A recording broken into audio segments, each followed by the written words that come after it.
Hello students, या video लेक्चरमध्ये आपण सेकंड ड्रॉबॅक बघणार आहोत बोर ॲटॉमिक मॉडेलचा.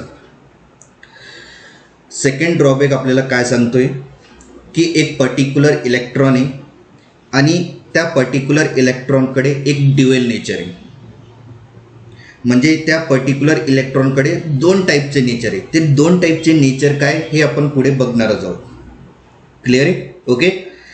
पण या बोर ॲटॉमिक मॉडेलच्या थ्रू हे कन्सेप्ट बघितलं गेलं नाही की इलेक्ट्रॉनकडे दोन नेचरसुद्धा असू शकतोय. म्हणून आपण ड्रॉबॅक्स लिहिलेले आहे या बोर ॲटॉमिक मॉडेलमध्ये. क्लिअर आहे आता? ओके. आणि याच्या आधीच्या व्हिडिओ लेक्चरमध्ये आपण पहिला ड्रॉबॅक कंप्लीट केलेलं आहे आणि ते कंप्लीट एका मॉडेलच्या थ्रू कंप्लीट केलं आणि त्या मॉडेलचं नाव होतं सोमरफिल्ड ॲटॉमिक मॉडेल. सगळ्यांनी ते बघितलं सुद्धा असणार आहे आणि सगळ्यांना समजलं सुद्धा असणार आहे. क्लिअर आहे आता? ओके. तर आपण आता सेकंड ड्रॉबॅककडे जातोय बोर ॲटॉमिक मॉडेलचा. आणि सेकंड ड्रॉबॅकमध्ये असं सांगितलेलं आहे की एका पर्टिक्युलर इलेक्ट्रॉनकडे दोन टाईपचं नेचर आहे. ते दोन टाईपच्या नेचरला आपण डिफाईन करतोय ड्युएल नेचर. तर हे ड्युएल नेचर काय हे आपण आता बघणारच आहोत. पण ते कन्सेप्ट बघण्याच्या आधी एक महत्त्वाचा पॉईंट मी इथं तुम्हाला सांगतोय, जरा नीट व्यवस्थित ऐका. आता सोमरफिल्ड ॲटॉमिक मॉडेलच्या नंतर जे काही कन्सेप्ट येणार आहे आता ते सगळेचे सगळे कन्सेप्ट एक नवीन कन्सेप्ट येणार आहेत.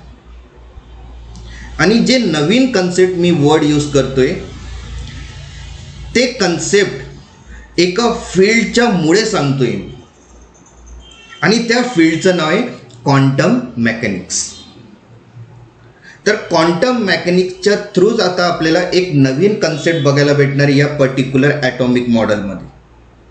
म्हणजे क्वांटम मेकॅनिक्सने एक वेगळं डिफाईन केलेलं आहे ॲटॉमिक मॉडेलला. ही एक वेगळी फील्ड आहे.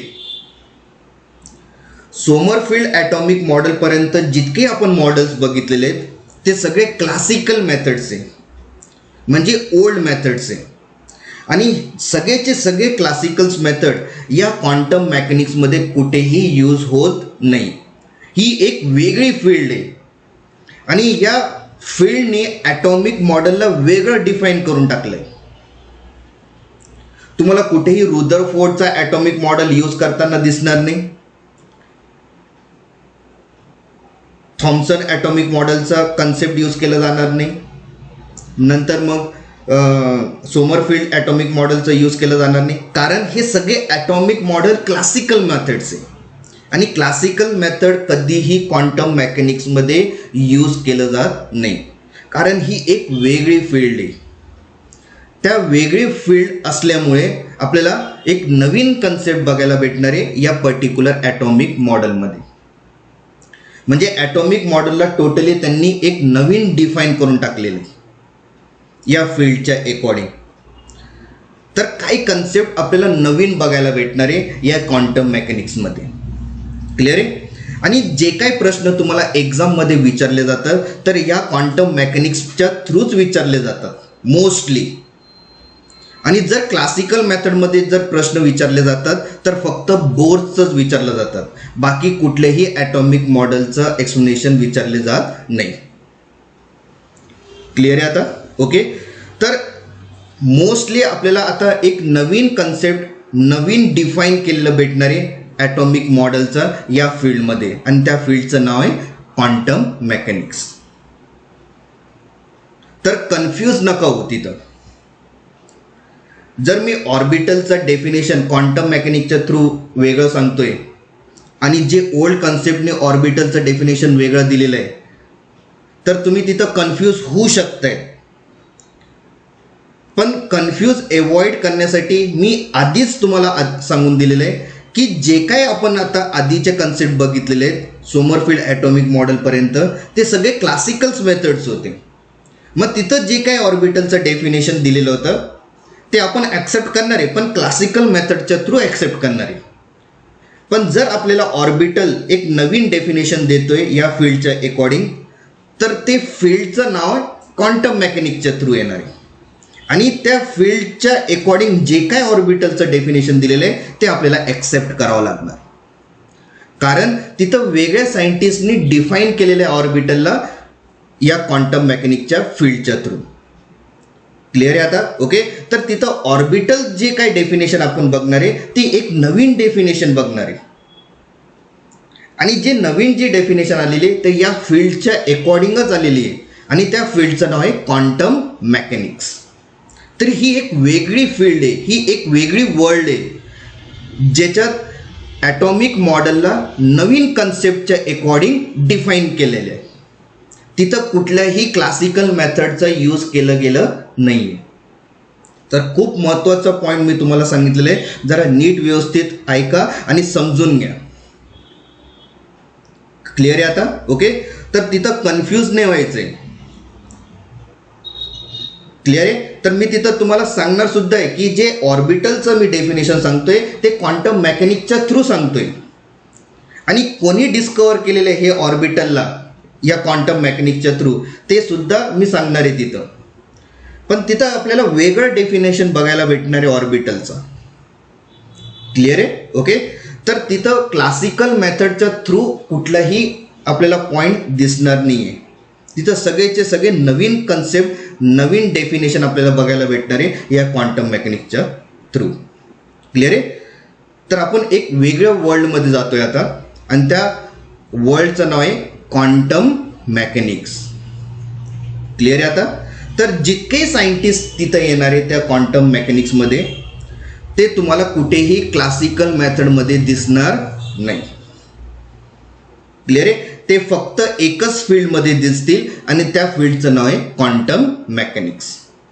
आणि या क्वांटम मेकॅनिक्समध्ये ॲटॉमिक मॉडेलला एक वेगळं डिफाईन करून टाकलेलं आहे. क्लिअर आहे? आता काय काय नवीन कन्सेप्ट बघायला भेटणार आहे या ॲटॉमिक मॉडेलमध्ये या फील्डच्या थ्रू, दॅट इज क्वांटम मेकॅनिकच्या थ्रू, ते आपण आता या व्हिडिओ लेक्चरपासून स्टार्ट करतोय. क्लिअर आहे आता? ओके. तर नीट व्यवस्थित लक्ष द्या आता, का की आता खूप महत्त्वाचे पॉईंट्स आता येणारे या क्वांटम मेकॅनिक मॉडेलच्या थ्रू, आणि याच्यावरतीच जास्त प्रश्न विचारले जातात कॉम्पिटिटिव्ह एक्झाममध्ये, दॅट इज JEE, नीट आणि महाराष्ट्र CET मध्ये. तर नीट व्यवस्थित लक्ष द्या आता याच्यावरती. क्लिअर आहे? तर आपण आता जर्नी स्टार्ट करतोय कोणाचा? क्वांटम मेकॅनिकचा. आणि त्याच्यातला पहिला जो ड्रॉबॅक आपण बघतोय क्वांटम मेकॅनिकच्या थ्रू, आणि तो आहे ड्रॉबॅक कुठला? जो बोर एक्सप्लेनेशन करू शकला नाही, आणि त्यांनी तो एक्सप्लेनेशन काय नाही दिलाय, तर इलेक्ट्रॉनकडे एक ड्युएल नेचर आहे. आता हे ड्युएल नेचर आपल्याला एक्सप्लेनेशन कोणाच्या थ्रू बघायला भेटणार आहे? तर क्वांटम मेकॅनिक्सच्या थ्रू. मग आपल्याला क्वांटम मेकॅनिकच्या वर्ल्डमध्ये जावं लागेल, तरच आपल्याला ते कळणार आहे की त्या पर्टिक्युलर इलेक्ट्रॉनकडे दोन नेचर आहे. ते दोन नेचर काय ते आपण बघणारच आहे क्वांटम मेकॅनिकच्या थ्रू. क्लिअर आहे? पण आता सेकंड ड्रॉबॅक्सपासून आता क्वांटम मेकॅनिक्स सुरू होणार आहे. क्लिअर आहे? मग तिथं आपल्याला वेगळे डेफिनेशन्स बघायला भेटणार आहे, नवीन कन्सेप्ट बघायला भेटणार आहे. तर तिथं कन्फ्यूज नका होऊ फक्त. क्लिअर आहे? जे काय आपल्याला नवीन कन्सेप्ट डेफिनेशन बघायला भेटतोय तर त्या फील्डच्या मुळेच भेटणार आहे आपल्याला. तिथं कुठलाही क्लासिकल मेथड यूज केलं जाणार नाही. ओके. तर आपण आता सुरुवात करतोय क्वांटम मेकॅनिकचा पहिला point, that is the electron has a dual nature. आणि याचं एक्सप्लेनेशन दिलं गेलं त्या सायंटिस्टचं नाव आहे डी ब्रॉगली. तुमच्या स्क्रीनवरती दिसतच असणार आहे डी ब्रॉगली. तर डी ब्रॉगलीचं नाव फक्त क्वांटम मेकॅनिकच्या फील्डमध्येच यूज केलं जातोय, क्लासिकल मेथडमध्ये कधीही यूज केलं जाणार नाही. क्लिअर आहे? तर डी ब्रॉगलीने काय सांगितलेलं आपल्याला की त्या पर्टिक्युलर इलेक्ट्रॉनकडे एक ड्युएल नेचर आहे, म्हणजे दोन टाईपचे नेचर आहे. ते दोन टाईपचे नेचर काय हे एक्सप्लेनेशन करणार आहे आपल्याला आता डी ब्रॉगली. क्लिअर आहे आता? ओके. मग यांनी कसं एक्सप्लेनेशन दिलेलं आहे ते आपण आता सुरुवात करतोय. क्लिअर आहे? तर मी एक ऑब्जेक्ट घेतोय that is the cricket ball. हा तुमचा क्रिकेट बॉल आहे. क्लिअर आहे? जर मी आता या क्रिकेट बॉलला काय केलंय, थ्रो केलं from one place to the another, तर त्याची जी ट्रॅव्हलिंग पोझिशन आहे ती एकतर लिनियर जाऊ शकते म्हणजे स्ट्रेटला आपण काय म्हणतोय लिनियर, म्हणजे लिनियर मोशनमध्ये जाऊ शकते, बरोबर आहे, किंवा प्रोजेक्टाईल मोशनच्या थ्रू जाऊ शकते. म्हणजे जे कर्व डायरेक्शन दाखवतोय ते कर्व डायरेक्शन म्हणजेच काय प्रोजेक्टाईल मोशन. अजून काय टाईपचे मोशन्स आहे पण मी इथं ते घेत नाही त्यांचं नाव. क्लिअर आहे, आपल्याला फक्त दोनच मोशन इथं मी लिहितोय. ओके, जर समजा मी क्रिकेट बॉलला जर मी थ्रो केलं from one place to the another, तर तो एकतर लिनियर मोशनमध्ये जाताना दिसणार आहे म्हणजे स्ट्रेटमध्ये, किंवा प्रोजेक्टाईल मोशनच्या थ्रू. पण डी ब्रॉग्ली काय सांगतोय की जेव्हा तुम्ही कुठलाही ऑब्जेक्ट जर थ्रो करत असेल from one place to the another, तर तो एक वेव्हच्या फॉर्ममध्ये ट्रॅव्हल होणार, वेव्हच्या फॉर्ममध्ये असं जाणार आहे. मग तो लिनियर मोशन असू द्या नाहीतर मग प्रोजेक्टाईल मोशन असू द्या. म्हणजे जी ट्रॅव्हलिंगची जी डायरेक्शन आहे त्या क्रिकेट बॉलचा तो कसं जाणार आहे वेव्हच्या फॉर्ममध्ये, हे डी ब्रॉग्ली सांगतोय आपल्याला. पण आता प्रश्न असा पडतोय की जेव्हा आपण कुठलाही ऑब्जेक्ट जर थ्रो करतोय तर आपल्याला ती वेव्ह का नाही दिसते. क्लिअर आहे आता. ओके, कारण की आपल्याला ती वेव्ह दिसते का जेव्हा आपण क्रिकेट बॉल थ्रो करतोय, नाही. मग हे वेव्ह का नाही दिसत आहे. जर याच्याकडे जर वेव्हनी ट्रॅव्हल होतोय एक पर्टिक्युलर क्रिकेट बॉल, तर वेव्ह का नाही दिसत आहे आपल्याला. तर डी ब्रॉग्लीने त्यासाठी एक फॉर्म्युला बनवलेला आहे. त्या फॉर्म्युलेच्या अकॉर्डिंगच प्रूफ झालेलं आहे की या पर्टिक्युलर क्रिकेट बॉलचा जो ट्रॅव्हलिंग पोझिशन आहे म्हणजे वेव्हच्या फॉर्ममध्ये, ती आपल्याला दिसत नाही. त्या फॉर्म्युलेच्या थ्रू एक्सप्लेनेशन केलं गेलं. क्लिअर आहे. म्हणजे जर क्रिकेट बॉल जर ट्रॅव्हल होते वेव्हच्या फॉर्ममध्ये पण ती वेव्ह आपल्याला दिसत नाही आहे, तर काय कारणामुळे दिसत नाही आहे, कारण डी ब्रॉग्लीनी त्यासाठी एक फॉर्म्युला तयार केला आहे आणि तो फॉर्म्युला प्रूफ करतोय की या पर्टिक्युलर क्रिकेट बॉलकडे वेव्ह आहे पण आपल्याला ती वेव्ह दिसणार नाही. हे त्याचा फॉर्म्युलाच प्रूफ करणार आहे. क्लिअर आहे आता. ओके, तर लक्षात ठेवा मी काय सांगतोय. या पर्टिक्युलर जो बॉल मी घेतलेला आहे क्रिकेट बॉल, तो क्रिकेट बॉल 100% वेव्हच्या फॉर्ममध्येच ट्रॅव्हल होणार आहे पण ती वेव्ह आपल्याला दिसणार नाही. का नाही दिसणार आहे, कारण डी ब्रॉग्लीनी एक वेव्हलेंथचा जो फॉर्म्युला तयार केलेला आहे त्या वेव्हलेंथच्या फॉर्म्युलेच्या थ्रूच काय होणार आहे प्रूफ होणार आहे. क्लिअर आहे आता. ओके, तर त्यांनी वेव्हलेंथचा फॉर्म्युला तयार केलेला आहे. त्या फॉर्म्युलेचे अकॉर्डिंग डी ब्रॉग्ली सांगतोय की जर क्रिकेट बॉल जर ट्रॅव्हल होतोय from one place to the another, तर तो वेव्हच्या फॉर्ममध्येच ट्रॅव्हल होणार आहे पण आपल्याला ती वेव्ह दिसणार नाही. आता ते काय फॉर्म्युला आहे ते आपण बघणार आहोत. क्लिअर आहे. म्हणजे त्यांनी जो फॉर्म्युला बनवलेला आहे ती वेव्हलेंथचा बनवलेला आहे का की ती एक वेव्ह ट्रॅव्हल होते आणि जर वेव्ह ट्रॅव्हल होते म्हणजे आपण तिथं काय कॅल्क्युलेट करणार आहे वेव्हलेंथ. आधी सुद्धा बघितलेलं आहे प्लँक्स क्वांटम थेरीमध्ये वेव्हलेंथ काय असतोय, distance between the two peak is called as the wavelength. ती वेव्हलेंथ आणि त्याला आपण लॅम्बडाने डिनोट केलं होतं. तर त्या लॅम्बडाच्या व्हॅल्यूने आपण सांगू शकतोय की त्या पर्टिक्युलर जर बॉल ट्रॅव्हल होतोय from one place to the another तर तो वेव्हनीच जाणार आहे पण ती आपल्याला वेव्ह दिसणार नाही. तर हे वेव्हलेंथच्या फॉर्म्युल्याच्या थ्रूच आपल्याला आता क्लिअर होणार आहे का वेव्ह दिसणार नाही या पर्टिक्युलर क्रिकेट बॉलच्या थ्रू. क्लिअर आहे आता. ओके, पण फॉर्म्युला बघण्याच्या आधी डी ब्रॉग्लीनी खूप महत्त्वाचं कन्सेप्ट सांगितलं. काय सांगितलं जरा नीट व्यवस्थित ऐका. जर हा पर्टिक्युलर बॉल जर वेव्ह दिसत नाहीये, या पर्टिक्युलर बॉलचा जर वेव्ह दिसत नाहीये तर त्याच्या पाठीमागे काही रिझन असतील. ते रिझन एक कन्सेप्टच्या अकॉर्डिंग त्यांनी सांगितलेले आणि ते कन्सेप्ट म्हणजेच ड्युएल नेचर. म्हणजे या पर्टिक्युलर क्रिकेट बॉलमध्ये ड्युएल नेचर नाही आहे. जर या पर्टिक्युलर क्रिकेट बॉलकडे जर ड्युएल नेचर असलं असतं तर 100% आपल्याला तो बॉल वेव्हच्या फॉर्ममध्ये ट्रॅव्हल करताना दिसला असतं. क्लिअर आहे. पण डी ब्रॉग्लीने असं सांगितलं की या पर्टिक्युलर ऑब्जेक्टकडे ड्युएल नेचर नाही आहे, ह्या कारणामुळे तो आपल्याला वेव्हच्या फॉर्ममध्ये ट्रॅव्हल करताना दिसत नाही. क्लिअर आहे. तर हे ड्युएल नेचर काय आहे आता डी ब्रॉग्लीच्या अकॉर्डिंग, जर तो पर्टिक्युलर ऑब्जेक्टकडे जर पार्टिकल नेचर असेल किंवा वेव्ह नेचर असेल तर 100% तो ऑब्जेक्ट आपल्याला वेव्हच्या फॉर्ममध्येच ट्रॅव्हल करताना दिसणार आहे. म्हणजे आपल्याला ती वेव्ह दिसणारच आहे. पण वेव्ह दिसण्यासाठी त्यांनी कन्सेप्ट सांगितलेलं आहे. काय कन्सेप्ट सांगितलं की त्या पर्टिक्युलर ऑब्जेक्टमध्ये ड्युएल नेचर पाहिजे. तर ड्युएल नेचर कोणाला म्हणतोय आपण आता, याच दोन नेचरला, दॅट इज पार्टिकल नेचर आणि वेव्ह नेचर, याला आपण म्हणतोय ड्युएल नेचर. जर त्या पर्टिक्युलर ऑब्जेक्टकडे जर हे दोन नेचर जर प्रेझेंट असेल तर 100% त्या ऑब्जेक्टला आपण ट्रॅव्हल करताना कसं पाहणार आहे, वेव्हच्या फॉर्ममध्ये आपल्याला ती वेव्ह दिसणार आहे. पण आपल्याला या पर्टिक्युलर क्रिकेट बॉलमध्ये वेव्ह दिसतोय का, नाही. म्हणजे याच्याकडे ड्युएल नेचर नाही आहे, म्हणजे याच्यातलं काही एक नेचर ॲब्सेंट आहे. आणि ते नेचर ॲब्सेंट झाल्यामुळे तो वेव्ह आपल्याला दिसत नाही आहे.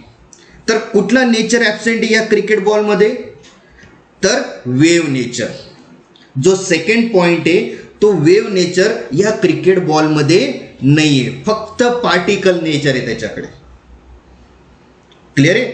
आणि पार्टिकल कुठलाही होऊ शकतोय, जसं फॉर एक्झाम्पल स्टोन आहे, स्टोन पण एक पार्टिकल आहे. क्रिकेट बॉल आहे, हा पण एक काय पार्टिकल आहे. क्लिअर आहे.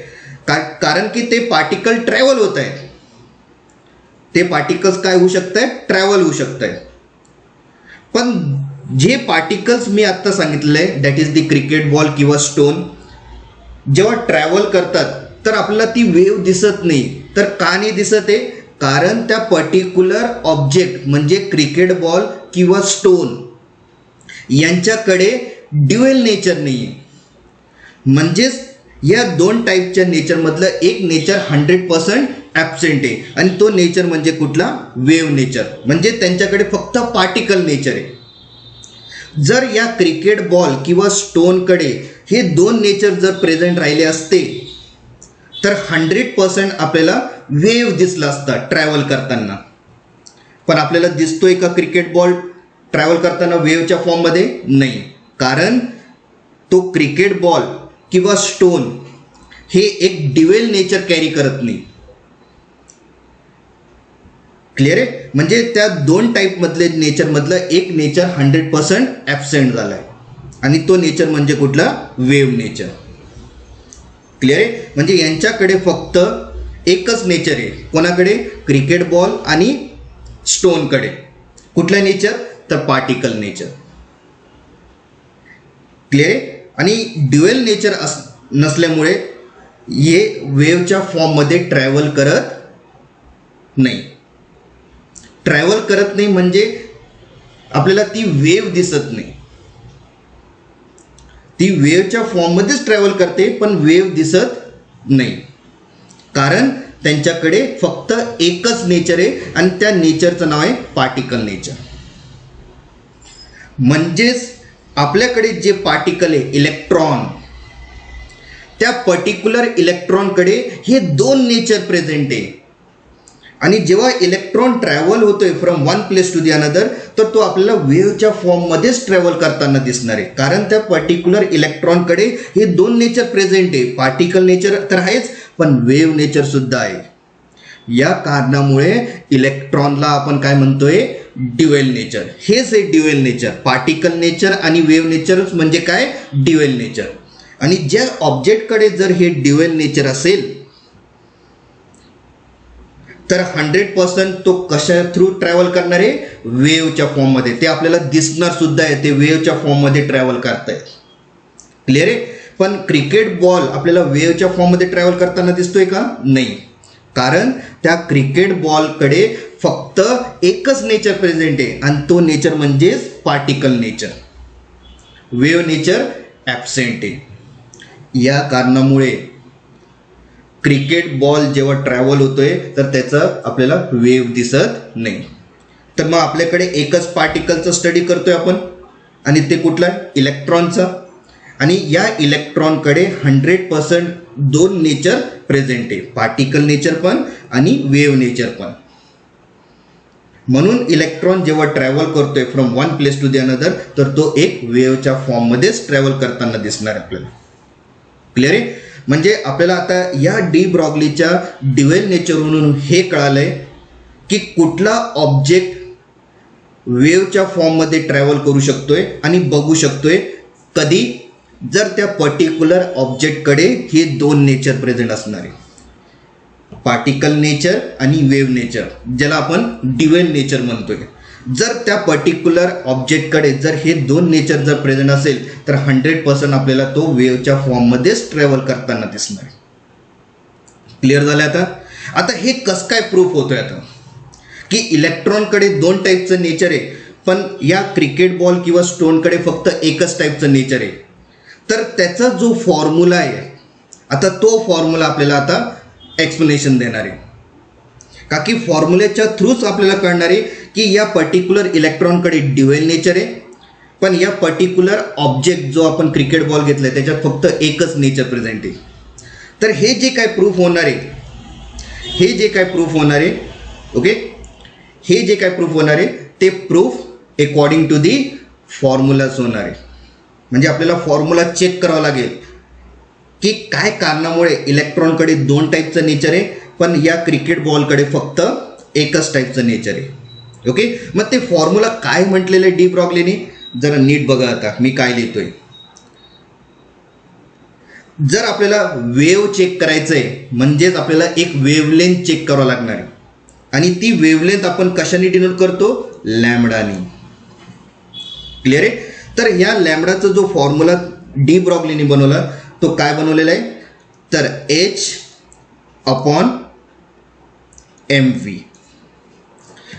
फक्त या फॉर्म्युलेनेच आपल्याला आता कळणार आहे की ह्या क्रिकेट बॉलकडे फक्त एकच नेचर आहे आणि त्या पर्टिक्युलर इलेक्ट्रॉनकडे दोन नेचर आहे.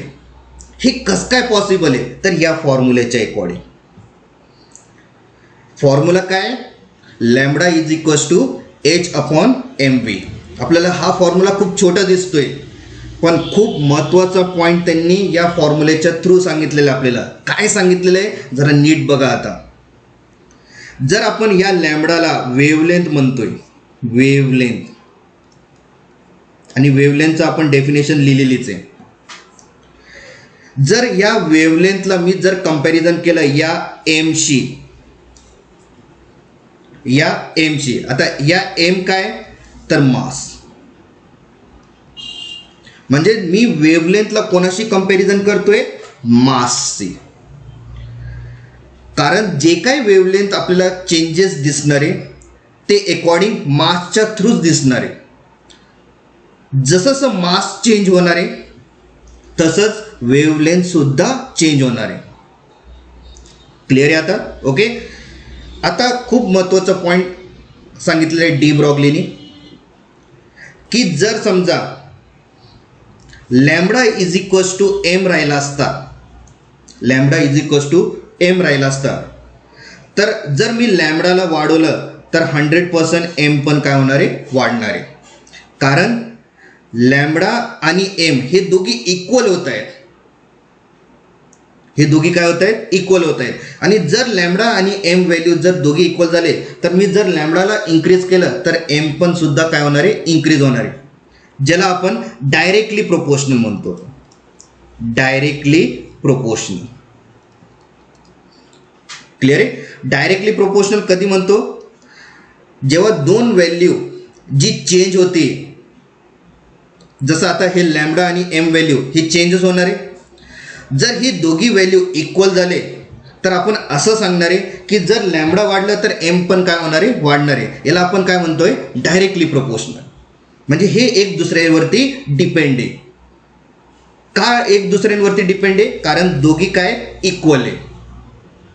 पण जर मी या फॉर्म्युलेकडे बघितलं तर लॅम्बडा आणि एम हे कसे दिसत आहेत, तर 1/m, म्हणजे lambda is equals to 1/m. जर मी एच आणि व्हीला निग्लेक्ट केलं टोटली तर आपल्याला लॅम्बडा इज इक्वल्स टू काय दिसणार आहे, 1/m.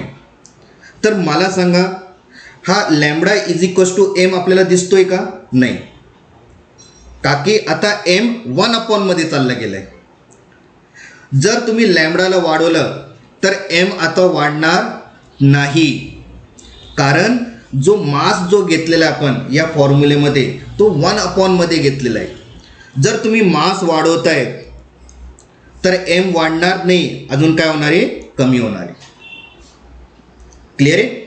आणि जर ते ऑपोजिट डायरेक्शनमध्ये जर बिहेवियर दाखवत असेल लॅम्बडा आणि एम, त्याला आपण इन्व्हर्सली प्रोपोर्शनल म्हणतो, इन्व्हर्सली प्रोपोर्शनल म्हणतो. क्लिअर आहे. डायरेक्टली प्रोपोर्शनल कधी म्हणतो, जेव्हा lambda is equals to M असेल, म्हणजे हे एक दुसऱ्यांवरती डिपेंड आहे. पण या फॉर्म्युलेच्या थ्रू म्हणजे lambda is equals to 1/m हे एक दुसऱ्यावरती डिपेंड आहे का, नाही, कारण मास 1/m मध्ये चालला गेलाय.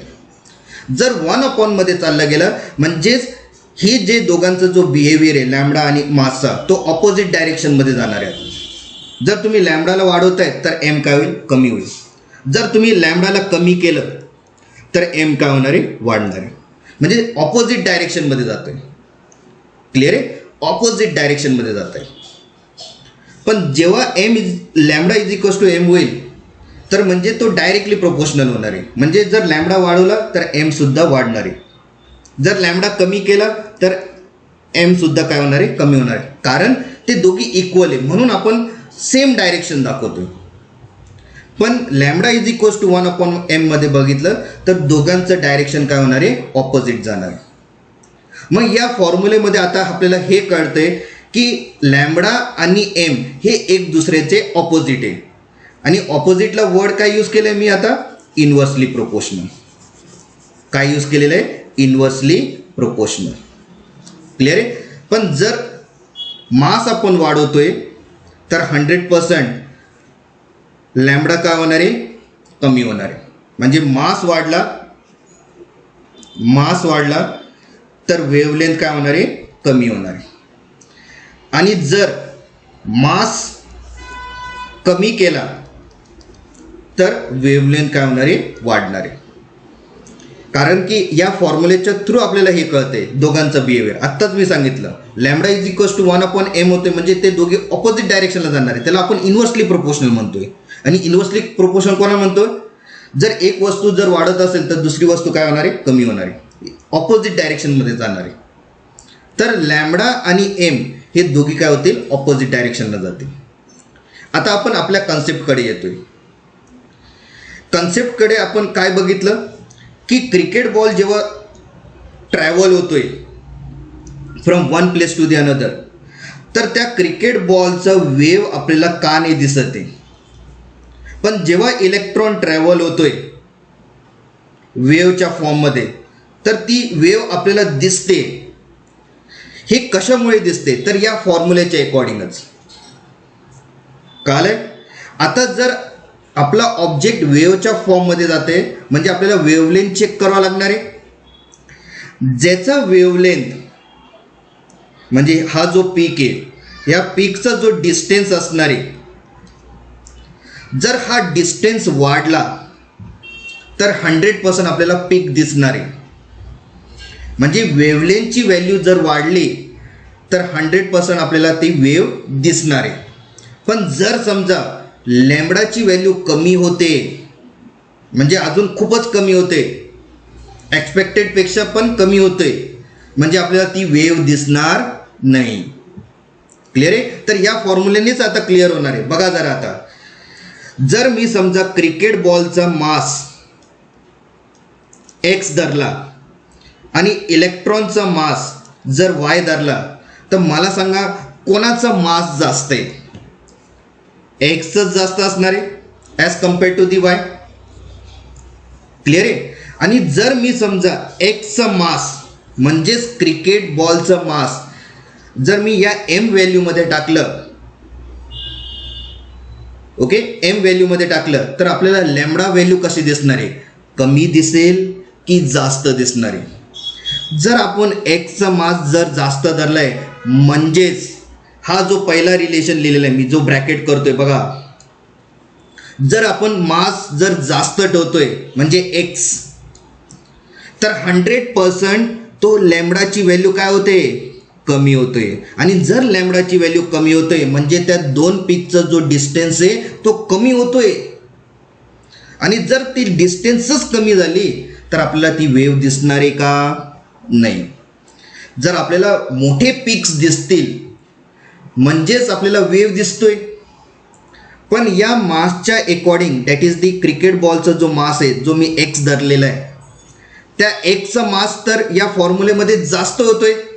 आणि जर तो मास जर जास्त होतोय एम व्हॅल्यू तर 100% लॅम्बडा काय होत जाईल? अजून कमी होत जाईल. जर तुम्ही क्रिकेट बॉलच्या जागेवरती जर फुटबॉलचा मास जर टाकला तुम्ही तर तुम्हाला तिथं वेव्हलेंथ दिसणार आहे का? नाही. कारण वेव्हलेंथ अजून काय होणार आहे? कमी होणार आहे. म्हणजे जितकं बिगर मास या फॉर्म्युलेमध्ये तुम्ही टाकणार तितकीच वेव्हलेंथ अजून काय होईल? कमी होईल. म्हणजे ती वेव्हलेंथ डायरेक्टली आपल्याला दिसणारच नाही. कारण जर पीकच दिसणार नाही तर वेव्ह दिसणार आहे का? नाही. क्लिअर आहे? म्हणजे या फॉर्म्युलेमध्ये जर तुम्ही कितीही बिगर मास टाकलं तर आपल्याला ती वेव्हलेंथ दिसणार नाही. म्हणजे मासचा वेट या फॉर्म्युलेला खूप जास्त होतोय. जर आपण क्रिकेटचा मास किंवा फुटबॉलचा जर मास इथं टाकलं तर हा फॉर्म्युला डिस्टर्ब होतोय. का डिस्टर्ब होतोय? कारण तिथं जो मासचा जो व्हॅल्यू आपण टाकतोय खूप जास्त टाकतोय म्हणून तर लॅम्बडा आपल्याला दिसणार नाही. म्हणून जर आपल्याला वेव्हलेंथ दिसायचं आहे क्लिअरली तर तुम्ही तिथं मासची व्हॅल्यू कमीत कमी टाका तरच आपल्याला वेव्हलेंथ दिसणार आहे. आणि जर मी क्रिकेट बॉल आणि इलेक्ट्रॉनचा मास जर मी कंपॅरिझन केलं एक्स आणि वाय तर वाय तर खूपच कमी आहे. मग जर मी वायचं जर मास तिथं टाकलं त्या पर्टिक्युलर फॉर्म्युलेमध्ये तर वेव्हलेंथ 100% जास्त दिसणार आहे. बघा दुसरं रिलेशन मी ब्रॅकेट करून दाखवतोय.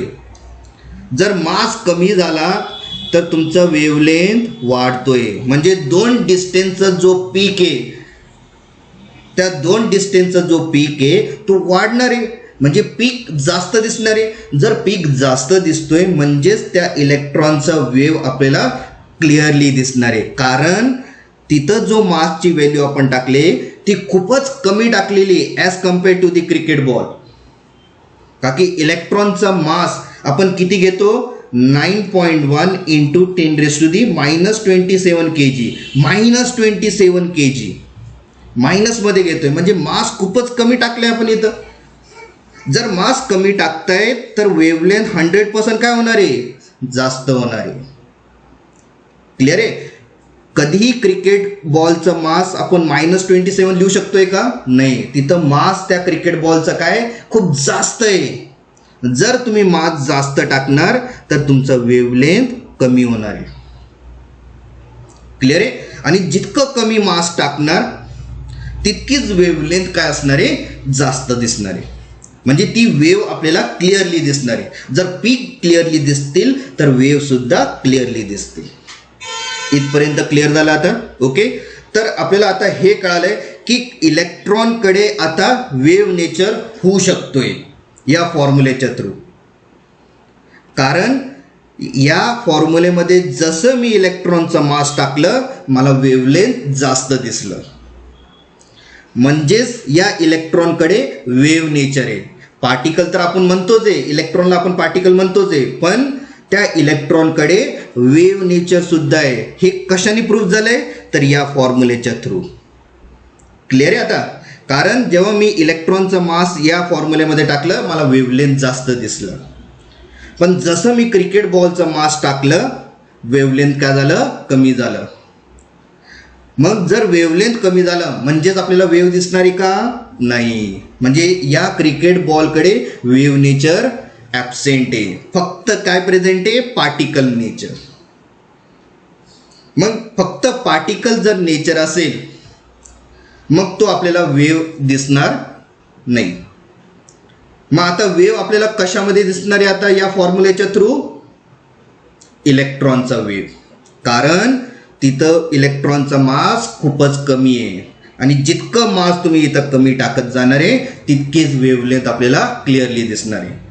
आणि वर्ल्डमध्ये जर पार्टिकल बघितले ज्याचा स्मॉलेस्ट साईजमध्ये पार्टिकल आहे तर फक्त तो इलेक्ट्रॉनचा साईज छोटा आहे. आणि जर आपण इलेक्ट्रॉनचा जर मास या फॉर्म्युलेमध्ये टाकलं तर आपल्याला तो वेव्हलेंथ जास्त दिसणार आहे. क्लिअर आहे आता? ओके.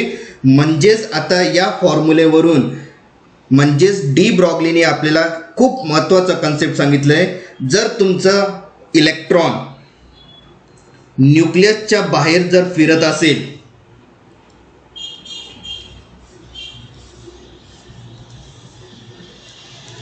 न्यूक्लियसच्या बाहेर इलेक्ट्रॉन जो फिरतोय तो कसं फिरतोय तर वेव्हच्या फॉर्ममध्ये, या फॉर्ममध्ये वेव्हच्या फॉर्ममध्येच काय होईल? ट्रॅव्हल होईल. क्लिअर आहे? हे क्वांटम मेकॅनिक्स सांगतोय. बोरच्या अकॉर्डिंग कसं फिरत होता? सर्क्युलरमध्ये.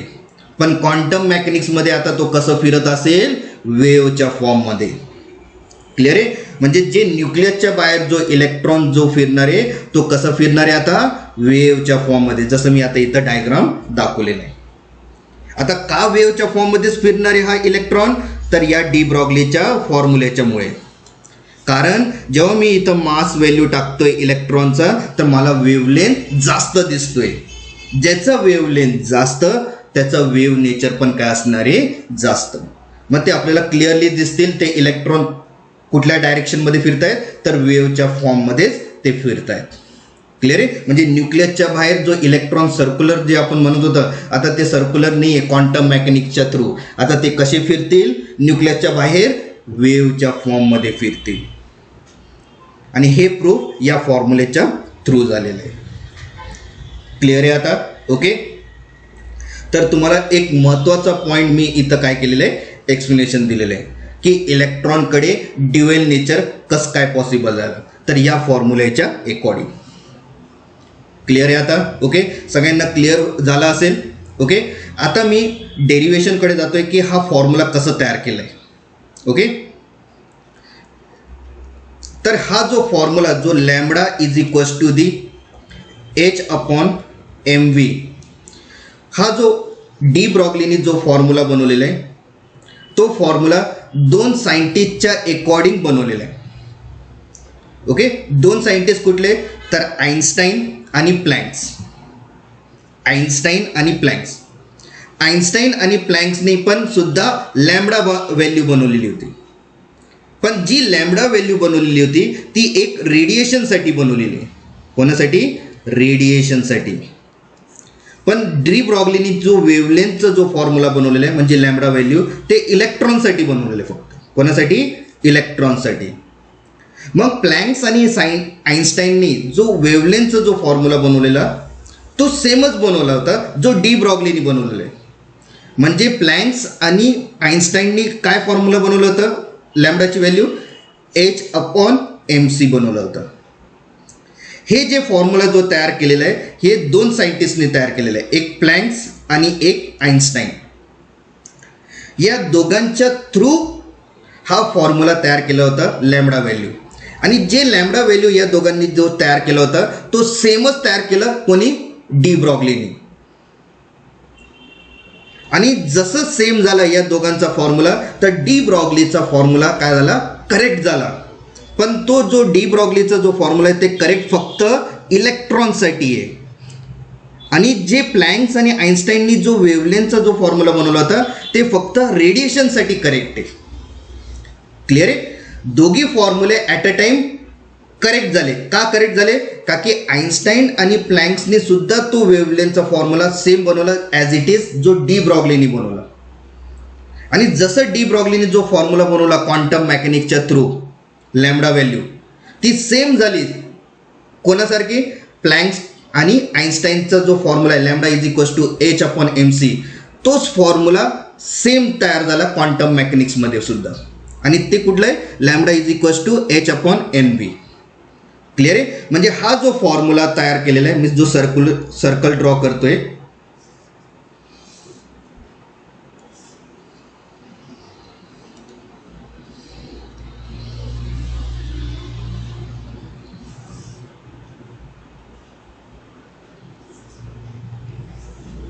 जो मी सर्कल ड्रॉ करतोय, हा फॉर्म्युला क्वांटम मेकॅनिक्सच्या थ्रू तयार झाला.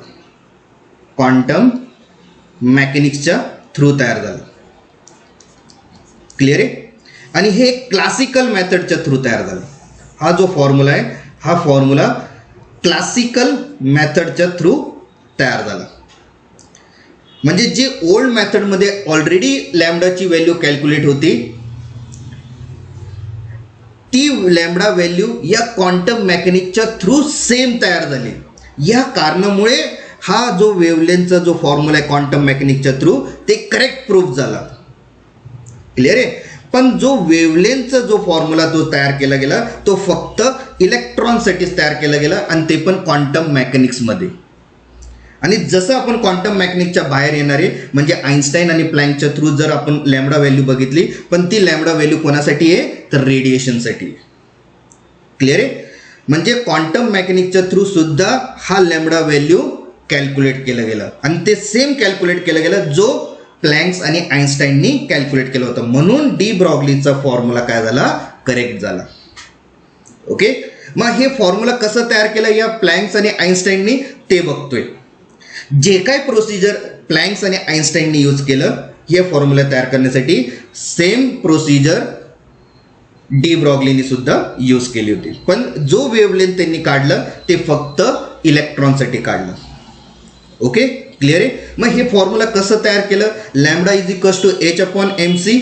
तर नीट व्यवस्थित बघा आता. ओके.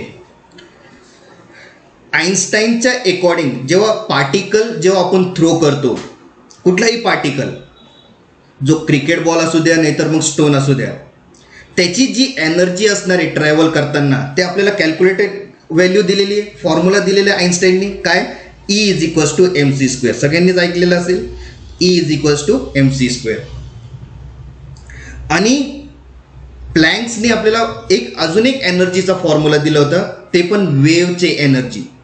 आपण बघितलेलं आहे क्वांटम थेरीमध्ये, प्लँक्स क्वांटम थेरीमध्ये, जेव्हा सनकडून रेडिएशन जी ट्रॅव्हल होते अर्थकडे, ती एक वेव्हच्या फॉर्ममध्ये ट्रॅव्हल होते. मग त्या वेव्हमध्ये एक एनर्जी सुद्धा असते.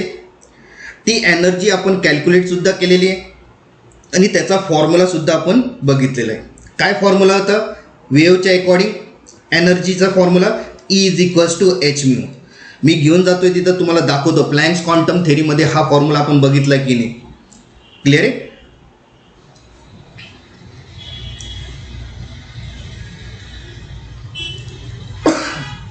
हा प्लँक्स क्वांटम थेरी आहे तुमचा. याच्यातही आपण बघितलं होतं वेव्ह एनर्जीचा फॉर्म्युला. बघा खाली घेऊन जातोय वेव्ह एनर्जीचा फॉर्म्युला. हा जो इक्वेशन फर्स्ट दिसतोय, मी टिक करतोय बघा, तो इक्वेशन फर्स्टचा फॉर्म्युला मी काय लिहिलाय, E is equals to hν. हा जो एनर्जीचा जो फॉर्म्युला आहे, तो एक वेव्हचाच फॉर्म्युला लिहिला आपण. बघा इथं मी सर्कलमध्ये वेव्ह दाखवलेला आहे, आणि वेव्हच्या खाली energy is equals to question mark लिहिलेलं आहे. म्हणजे आपण याची एनर्जी कॅल्क्युलेट करत होतो कशात, प्लँक्स क्वांटम थेरीमध्ये. त्या एनर्जीचा फॉर्म्युला आपण काय तयार केला, त्या पर्टिक्युलर वेव्हचा इक्वेशन 1. काय, E is equals to hν. Clear आहे. मग हे जो फॉर्म्युला मी आता लिहिलेला आहे, E is equals to hν, ही पण एक वेव्हची एनर्जी आहे. क्लिअर आहे. ओके. मग नंतर काय केलं, प्लँक्स आणि आईन्स्टाईननी दोघांना या इक्वेशनला एकत्र केलं, आणि जसं एकत्र केलं तर काय फॉर्म्युला तयार झाला, so mc² is equals to hν तयार झाला. क्लिअर आहे. या दोघी इक्वेशनला म्हणजे इक्वेशन 1 आणि इक्वेशन 2 दोघांना काय केलं, कंबाईन केलं, प्लँक्स आणि आईन्स्टाईनचा. आणि जसं इक्वेशन 1 आणि इक्वेशन 2 कंबाईन केलं तर आपल्यासमोर ही व्हॅल्यू येते, that is mc² is equals to the hν. Clear आहे आता. ओके. आता नेक्स्ट आता या फॉर्म्युल्याला मी थोडंसं इलॅबोरेट करतोय. काय करतोय आता चेंजेस, तर आपल्याला व्हीची व्हॅल्यू माहिती आहे, दॅट इज दी फ्रिक्वेन्सी. आपण त्याला फ्रिक्वेन्सी म्हणतोय, फ्रिक्वेन्सी. ओके, फ्रिक्वेन्सी आपण कशाने डिनोट करतो, व्हीने. आणि व्हीचा फॉर्म्युला आपण लिहिलेला आहे. काय लिहिलेलं आहे, परत मी प्लँक क्वांटम थेरीकडे जातोय. बघा, फ्रिक्वेन्सी सांगितलं होतं या प्लँक्स क्वांटम थेरीमध्ये, स्क्रीनवरती दिसतोय. फ्रिक्वेन्सीचं युनिट सुद्धा लिहिलं आपण, पर सेकंड और हर्ट्ज. ओके, ते फ्रिक्वेन्सीचं फॉर्म्युला सुद्धा आपण लिहिलं आहे या ब्रॅकेटमध्ये. बघा, V is equals to C upon lambda. Clear आहे. मग ती व्हॅल्यू मी आता इथं काय करतोय, पुटअप करतोय. V is equals to C upon lambda. Clear आहे. म्हणजे या इक्वेशन 3 मध्ये ही व्हॅल्यू आपण काय करणार आहे, आता पुटअप करणार आहे. म्हणजे ही फ्रिक्वेन्सीचा जो फॉर्म्युला आहे ते मी कशामध्ये पुटअप करणार आहे, इक्वेशन 3 मध्ये पुटअप करणार आहे. मग आपल्याला एक नवीन व्हॅल्यू भेटणार आहे, M C square is equals to the, okay, H, आणि म्यूच्या जागेवरती काय लिहिणार आहे, सी अपॉन लॅम्बडा. ओके, आणि आपल्याला लॅम्बडा व्हॅल्यू कॅल्क्युलेट करायचं आहे, म्हणजे आपल्याला लॅम्बडा सेपरेट घ्यावं लागेल. आता सेपरेट कसं घेणार आहे, तर लॅम्बडा आपण शिफ्ट करणार आहे एम सी स्क्वेअरच्या जागेवरती, आणि एम सी स्क्वेअर हा डिवाइड होणार आहे एच सीला. ओके, म्हणजे तो कसं दिसणार आहे, lambda is equals to the H C upon M C square. बरोबर आहे. ओके, मग याच्यातला जो सी आहे तो आपण कट करणार आहे, म्हणजे कॉमन कट करणार आहे सी. तर खाली किती सी राहिला, एकच. So lambda is equals to H upon M C झालं तयार. ओके, पण हा जो फॉर्म्युला तयार केला प्लँक्स आणि आइन्स्टाईननी, हा फॉर्म्युला फक्त रेडिएशनसाठी कॅल्क्युलेट केलं होतं, रेडिएशन. क्लिअर आहे. पण डी ब्रॉग्लीनी जो वेव्हलेंथचा फॉर्म्युला बनवला, that is the lambda is equals to H upon M V, तो सेम आला जसं प्लँक्स आणि आइन्स्टाईननी फॉर्म्युला बनवलं लॅम्बडाचा, सेम फॉर्म्युला डी ब्रॉग्लीनी सुद्धा बनवला. म्हणून आपण सांगतोय डी ब्रॉग्लीचा फॉर्म्युला काय करेक्ट आहे. फक्त चेंजेस काय याच्यात, की जो वेव्हलेंथ प्लँक्स आणि आइन्स्टाईननी काढला ते रेडिएशनसाठी काढला, आणि इथं जो वेव्हलेंथ आहे तो वेव्हलेंथ आपण इलेक्ट्रॉनसाठी काढला डी ब्रॉग्लीच्या कन्सेप्टच्या अकॉर्डिंग. क्लिअर आहे. एच पण सेम आहे दोघांमध्ये, एम पण सेम असणार आहे दोघांमध्ये, पण फक्त जो सी आहे त्या सीच्या जागेवरती डी ब्रॉग्लीनी काय लिहिलंय, व्ही लिहिलंय. व्ही म्हणजे फ्रिक्वेन्सी. इथं जो सी आहे त्या सीला आपण काय म्हणतोय, वेलोसिटी ऑफ लाईट. का की रेडिएशन जर आपण बघतोय म्हणजे ही वेलोसिटी ऑफ दी लाईटच असणार आहे. सी म्हणजे काय, वेलोसिटी ऑफ दी लाईट. रेडिएशनमध्ये लाईट्स ट्रॅव्हल होतात ना. ओके, म्हणजेच आपण सी म्हणजे काय म्हणतोय, वेलोसिटी ऑफ दी लाईट. मग आता इथं व्ही काय असणार आहे, तर व्ही म्हणजे वेलोसिटी. इथं आपण काय म्हणणार आहे, क्वांटम मेकॅनिक्समध्ये व्ही म्हणजे वेलोसिटी. आणि वेलोसिटी कोणाचं, तर इलेक्ट्रॉनचं. तुम्ही फ्रिक्वेन्सी म्हणू शकताय. ओके, तर मग इथं जो व्ही आपल्याला इंडिकेट करतोय ती एक वेलोसिटी आहे. आणि आइन्स्टाईनच्या अकॉर्डिंग आणि प्लँक्सच्या अकॉर्डिंग ते सी म्हणजे काय, वेलोसिटी ऑफ दी लाईट. फक्त इतकंच फरक आहे. क्लिअर आहे. पण दोघांचा जो फॉर्म्युला येत होता डी ब्रॉग्ली आणि प्लँक्स आणि आइन्स्टाईनचा, ते दोघांचा सेम येत होता. आणि ह्या सेम आल्यामुळे डी ब्रॉग्लीचा जो वेव्हलेंथचा जो फॉर्म्युला तयार केला गेला होता क्वांटम मेकॅनिकच्या थ्रू, ते करेक्ट तयार केलं गेलं, म्हणजे करेक्ट फॉर्म्युला तयार केलं. पण जो फॉर्म्युला जो तयार केला ते करेक्ट फक्त इलेक्ट्रॉनसाठी तयार केला, रेडिएशनसाठी नाही. का की रेडिएशनसाठी ऑलरेडी प्लँक्स आणि आइन्स्टाईननी बनवून ठेवलेलं आहे.